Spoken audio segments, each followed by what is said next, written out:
باجماعت نماز پڑھنا اور پھر اکیلے نماز پڑھنا، اس کا طریقے سے بات کر رہی تھی۔ تو 5 وقت کی نمازوں کا بیان ہو چکا۔ اس کے بعد میں نے عرض کیا کہ اگلا جو ہمارا درس ہوگا وہ ہوگا نماز جنازہ کے متعلق۔ تو نماز جنازہ سے قبل جو مرحلہ ہوتا ہے وہ کفن کا، اور کفن سے پہلے کا جو مرحلہ ہے وہ ہے میت کو نہلانے کا، میت کو غسل دینے کا۔ تو آج کا جو ہمارا بیان ہے وہ ہے میت کو غسل دینے کا بیان، اور یہ بڑا اہم مسئلہ ہے۔ زندگی موت سب کے ساتھ ساتھ ہے، تو جب کوئی ایسا واقعہ ہوتا ہے تو پھر ہمیں بہت بڑی پریشانی کا سامنا کرنا پڑتا ہے۔ رات کو ہوتا ہے تو بچے پریشان ہوتے ہیں، رات کو غسل ہوتے ہیں، اور پھر ہم محلے میں ڈھونڈ رہے ہوتے ہیں کہ غسل دینے والا بھی ہے جو اس کو غسل دے۔ تو مسلمان ہونے کے ناطے ہمیں اس کو سیکھنا، اس کا جاننا بڑا ہی اشد ضروری ہے۔ اور یہ کوئی مشکل مرحلہ اور کوئی مشکل مسئلہ نہیں ہے میت کو نہلانے کا، بڑا ہی آسان سا اس کا طریقہ ہے۔ بس شرط یہ ہے کہ ہمیں تھوڑا سا اس پر دھیان اور توجہ کی ضرورت ہے۔ پہلی بات تو یہ جانیں کہ میت کو غسل دینا یہ فرض کفایہ ہے۔ فرض کفایہ ایسے کہتے ہیں کہ جس محلے میں فوتگی ہوگی اس محلے کا اگر کوئی ایک شخص ہی غسل دیتے بن جاتا تو وہ سارا محلہ اس فرض سے بری و ذمہ ہو جاتا ہے، یعنی سب کی طرف سے وہ فرض ادا ہو جاتا ہے۔ اگر کہیں ایسا ہوا کسی جگہ فوتگی ہوئی اور کسی ایک نے بھی غسل نہ کیا تو پھر وہ سارا کا سارا معاملہ برابر ہوگا۔ یہ فرض کفایہ کا مطلب ہے۔ ایک بندے نے بھی غسل دیا تو سب کی طرف سے وہ فرض ادا ہو جاتا ہے۔ اگر کسی نے بھی غسل نہ دیا تو پھر وہ اس آبادی میں رہنے والے سارے کے سارے گنہگار ہوں گے۔ تو میت کو غسل دینا، سب سے پہلی بات جانیں کہ میت کو غسل کون دے۔ پہلا جو حق ہے میت کا، بہتر یہ ہے کہ جو میت کو نہلانے والا ہے اس کا سب سے قریبی رشتہ دار ہے، قریبی رشتہ دار۔ باپ فوت ہوا تو بہتر ہے کہ اس کے بیٹے اس کو غسل دے، بیٹا فوت ہوا تو بہتر ہے اس کا باپ اسے غسل دے، بھائی غسل دے اس کو۔ تو جو قریبی ہیں، اسی طرح خواتین میں اگر ماں فوت ہوئی تو بیٹیوں کے لیے بہتر ہے کہ وہی ماں کو غسل دے۔ بیٹی فوت ہو گئی تو ماں کے لیے زیادہ حق ہے تو بیٹی کے وہ خود غسل دے۔ اب ایسا کیوں کہ اپنا ہی قریبی رشتہ دار ہی کیوں غسل دے؟ اس میں شریعت نے حکمت بیان کی ہے، وہ یہ ہے کہ انسان ہے، ہر انسان کے اعمال ایک جیسے نہیں ہیں۔ جب انسان فوت ہوتا ہے تو آپ نے دیکھا ہوگا مرنے کے بعد ہر کسی کی حالت ایک جیسی نہیں رہتی۔ ایسا بھی دیکھا کہ کوئی شخص فوت ہوا تو موت ہوتے ہی ساتھ اس کے چہرے کا رنگ بدل گیا، اس کے جسم سے بدبو آنے شروع ہو گئی۔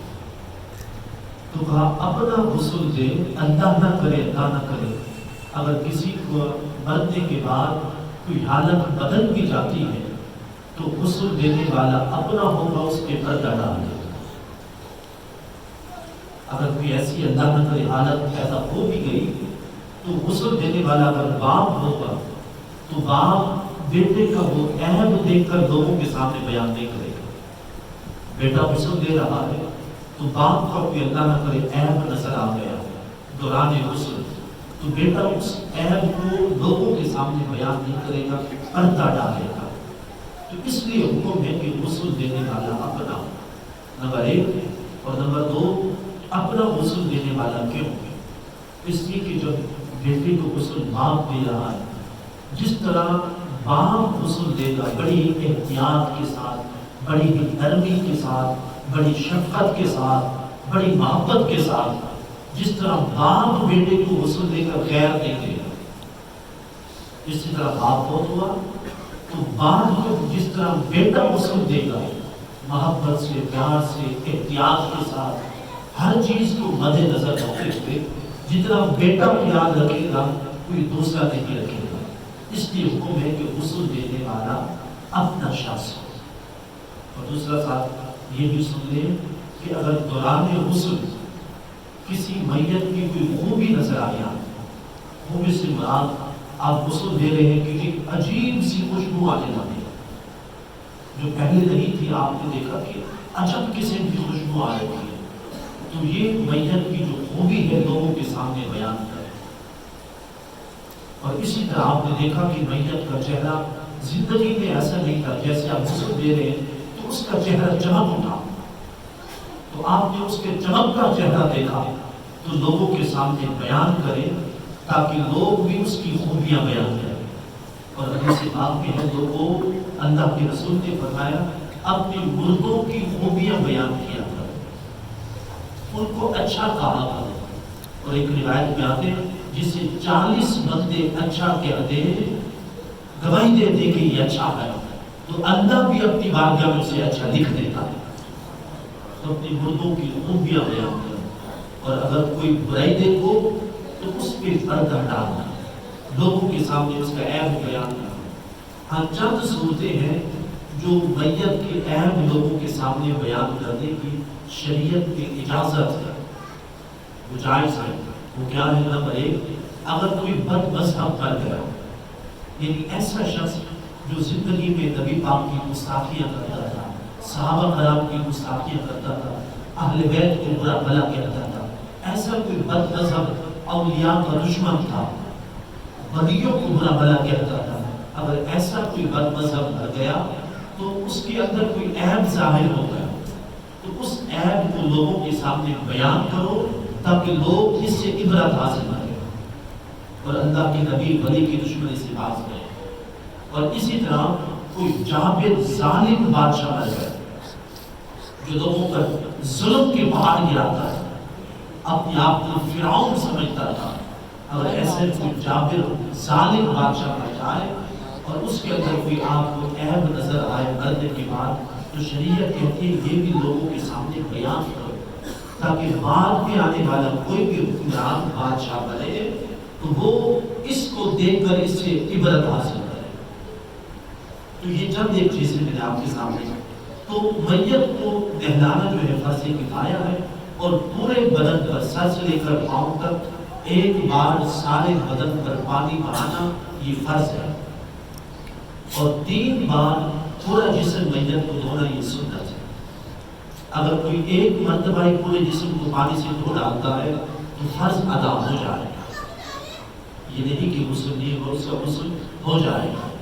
اب اس میں سنت طریقہ کیا ہے میت کو نہلانے کا؟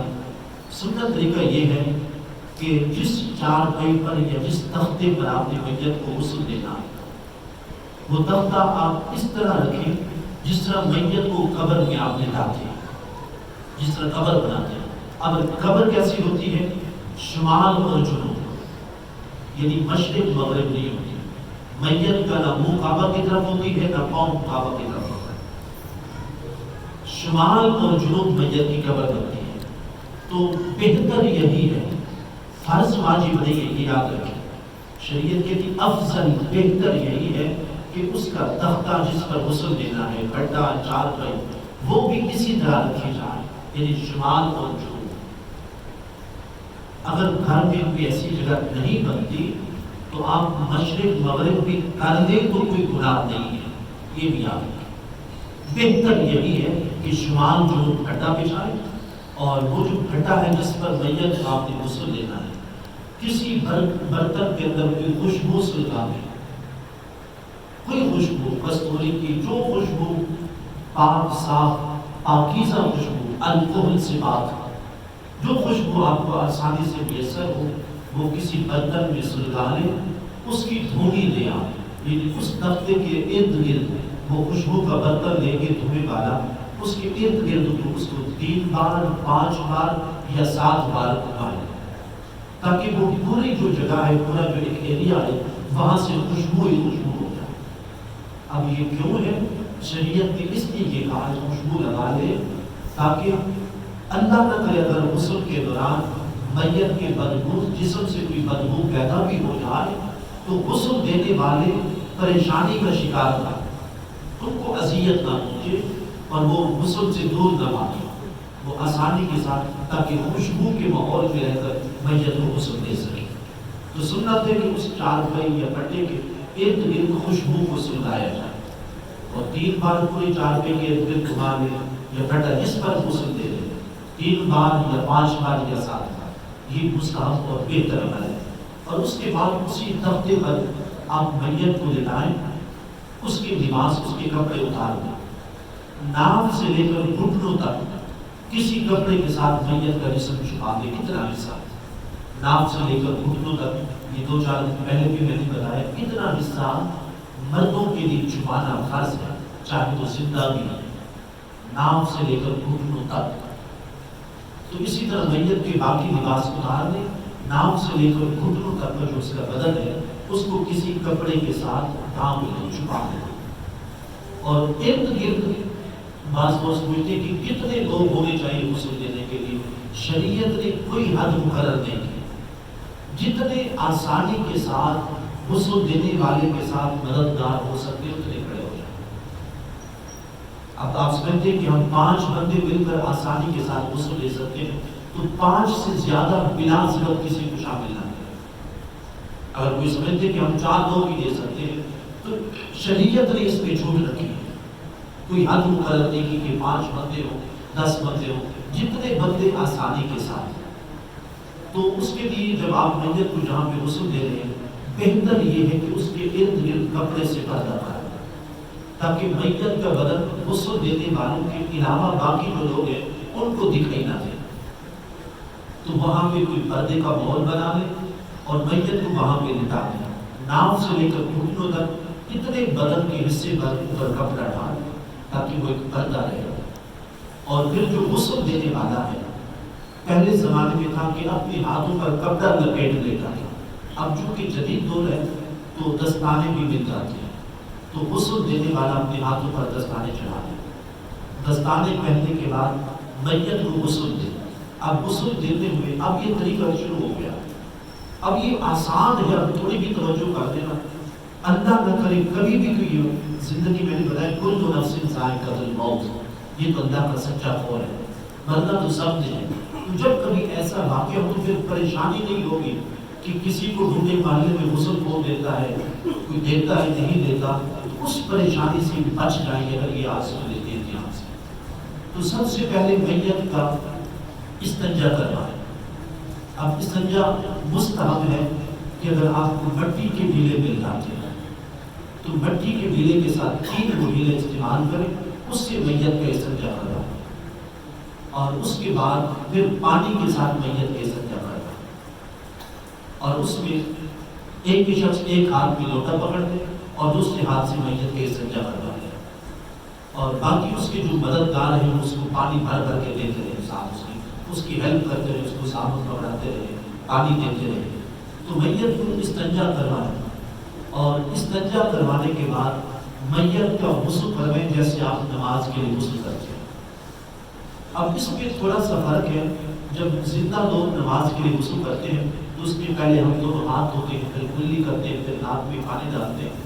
میت کے غسل میں کلی اور ناک میں پانی ڈالنا نہیں ہے۔ جب میت کو آپ غسل کرواتے ہیں تو سب سے پہلے اس کا منہ دھوئیں۔ میں نے شروع میں بتایا تھا غسل کے 4 فرض ہیں، وہی چاروں فرض ادا کرنے ہیں۔ میت کا منہ دھوئیں اور دونوں بازو کو اپنے سمیت دھوئیں، پہلے سیدھا پھر الٹا، اور اس کے بعد میت کے سر کا مسح کریں، یعنی اس کے سر پہ ہاتھ پانی سے بھگو کر گیلا کر کے اس کے سر پہ پھیر دیں، یہ سر کا مسح ہو جائے گا۔ اس کے بعد پھر اس کے دونوں پاؤں دھو دیں، یہ میت کا غسل ہو گیا۔ پہلے استنجا کرنا ہے، استنجا کے بعد میت کا غسل کرنا ہے، منہ دھوئیں، دونوں بازو کو بھی سمیت دھوئیں، سر کا مسح کریں اور دونوں پاؤں دھوئیں۔ جب یہ غسل ہو گیا اب میت کی غسل کی کھلتی اور ناک کے پانی ڈالنا نہیں ہے، لیکن اتنا کر دیں کہ کوئی روئی یا کوئی کپڑا پانی میں بھگو کر اس کے ہونٹوں پر، دانتوں پر، مسوڑوں پر اور ناک کے نتنوں پر وہ بھیگا ہوا گیلا کپڑا لگا دیں، تاکہ اتنا حصہ جو ہے یہ خشک نہ رہ جائے، یہ بھی تر ہو جائے۔ اب جب آپ نے وضو کروا لی میت کا، وضو کروانے کے بعد میت کو آپ بائیں کروٹ جو الٹی سائڈ ہے، جسے کبھی سائڈ ہے، الٹی سائڈ پر میت کو آپ لٹا دیں۔ اب یوں دیکھ لیں کہ یہ الٹی سائڈ ہے، یہ سیدھی سائڈ ہے، تو آپ میت کو ایسے کر دیں، یعنی الٹی سائڈ نیچے آ جائے اور سیدھی سائڈ اوپر آ جائے۔ اب جب سیدھی سائڈ اوپر آ جائے گی تو سر سے لے کر پاؤں تک پوری جو سیدھی سائڈ ہے یہ آپ دھو لیں۔ اب آسانی سے اوپر والا حصہ بھی، آگے پیٹ اگلا حصہ بھی اور پچھلا حصہ بھی، سر سے لے کر پاؤں تک سیدھی سائڈ جو میت کی آپ کی ساری کی ساری دھو لیں۔ اور کوئی صابن کسی اسلامی کمپنی کا بنا ہوا صابن استعمال کرے، میت کا جسم دھوئے، پانی صابن لگائے، اس کے بعد پانی باہر، اس کے بعد پھر میت کو سیدھی سائڈ پہ لٹا دیں۔ پہلے الٹی سائڈ پہ لٹائیں گے تاکہ سیدھی سائڈ اوپر آ جائے اور وہ دھو لیں۔ جب سیدھی سائڈ دھو لیں گے تو پھر میت کو سیدھی سائڈ پر لٹا دیں گے، سیدھی کروٹ پر۔ جب سیدھی کروٹ پر لٹائیں گے تو الٹی سائڈ اس کے اوپر آ جائے، پھر اس کے بعد آپ اس کی الٹی کروٹ دھو دیں گے، اسی طرح سر سے لے کر پاؤں تک۔ جب سارا دھو لیا تو پھر میت کو تھوڑا سا سہارا پیچھے سے دے کر اٹھا کے بٹھا دیں۔ اب کتنا بٹھانا ہے، ہر میت کی الگ الگ کنڈیشن ہوتی ہے۔ کسی کا جسم روح نکلنے کے بعد بھی نرم و ملائم رہتا ہے اور کسی کے اعضاء اکڑ جاتے ہیں، تو اس کو اس کی کنڈیشن کے مطابق جتنا آسانی سے آپ میت کو بٹھا سکتے ہیں سہارا دے کر اتنا بٹھا دیں۔ جب بٹھا دیں گے ہلکا سا اس کے پیٹ پر ہاتھ پھیریں، ہلکا سا، دبا کے نہیں، ہلکا سا پیٹ پر ہاتھ پھیریں، اور ہاتھ پھیرنے کے بعد اگر اس کے پیٹ سے کچھ غلاظت نکلتی ہے تو اس کو دھو لیں۔ پیٹ پھر ہاتھ پر پھیرنے کا مقصد بھی یہی ہے، ہاتھ پھیرنے کا کہ پیٹ سے اگر کچھ نکلنا ہے تو اس کو دھو ڈال دیں، اگر نہیں نکلنا تو ٹھیک ہے، اگر نکل آئے پیٹ سے کچھ تو اس کو دھو ڈالیں۔ اب میت کو آپ نے بٹھایا، اب سر سے لے کر وہاں پہ آپ پانی پانا شروع کریں، پاؤں کا پورے جسم کا، اس کا پیٹ بھی دھو ڈالیں، کمر بھی دھو ڈالیں، یہ پورا آپ کا غسل ہو جائے۔ یہ لوگ ویسے گمراہ کرتے ہیں یا گھبرا دیتے ہیں، بالخصوص نوجوانوں کو، جب کوئی بزرگ کھڑے ہو جاتے ہیں ایک ہی کہا لیتا ہے، ایک ہی کہا لیتا ہے، تو غسل دینے سے ہر بندہ ڈرتا ہے کہ یہ تو پریشانی ہے، کچھ بھی اس میں کوئی باریکی نہیں، کوئی مشکل نہیں۔ میت کو لٹا دیں، غسل کروائیں، غسل کروانے کے بعد اس کو سیدھی کروٹ، الٹی کروٹ پر لٹائیں، سیدھی کروٹ سیدھی سائڈ دھو لیں، اور پھر سیدھی سائڈ پہ لٹائیں، الٹی سائڈ دھو لیں، اٹھا کے بٹھا کے سہارا دے کر پیٹ پر ہاتھ پھیریں، کچھ نکلے تو اسے دھو لیں، پھر سر سے لے کر پاؤں تک پورے بدن پر پانی بہا دیں۔ یہ میت کا غسل ہو گیا۔ اور اس کے بعد کسی نرم کپڑے کے ساتھ، صاف ستھرا کپڑا ہو، اس کے ساتھ میت کا ہلکا ہلکا جسم صاف کر دیں تاکہ کفن نہ گیلا ہو۔ بس یہ میت کا پورا غسل ہو گیا۔ اگلا مرحلہ جو ہے وہ ہے پھر کفن کا، تو اس پہ انشاءاللہ کل گفتگو کریں گے، چونکہ ہم نے کل بھی پڑھتے ہیں۔